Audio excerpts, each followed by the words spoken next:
ഇറങ്ങാൻ പോകുന്നത് സ്പൈഡർമാൻ്റെ സിനിമയാണെങ്കിലും കാത്തിരിക്കുന്നത് സ്പൈഡർമാൻ ഫാൻസിനേക്കാളും കൂടുതലും ഹൾക്ക് ഫാൻസാണ്.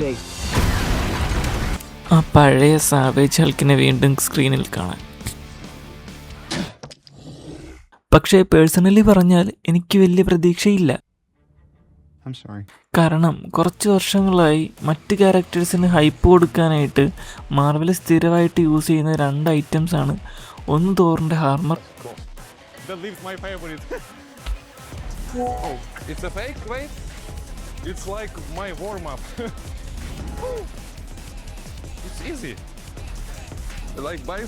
പിന്നെ ഉള്ളത് ഹൾക്ക്.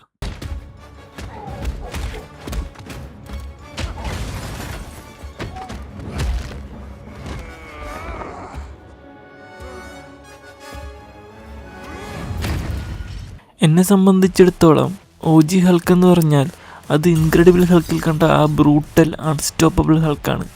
ദേഷ്യം വന്നാൽ എല്ലാം താർക്കുന്ന, ആരുടെയും മുന്നിൽ പിന്മാറാത്ത ആ ഹൾക്ക്. അതിനുശേഷം വന്ന ഹൾക്കിനൊന്നും ആ ഒരു റോ ഫീൽ എനിക്ക് തോന്നിയിട്ടില്ല. അതുകൊണ്ട് എനിക്ക് അത്ര പ്രതീക്ഷയില്ല. എന്നാലും പറ്റിയാൽ നല്ലൊരു അടി കാണാം.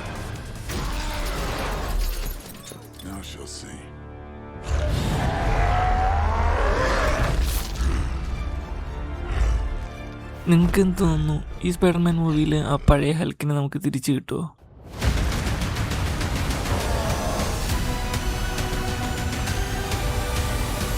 അതോ പതിവ് പോലെ ബാക്കിയുള്ളവർക്ക് ഷെയിൻ ചെയ്യാൻ ഹൾക്കിനെ ഉപയോഗിക്കുകയാണോ?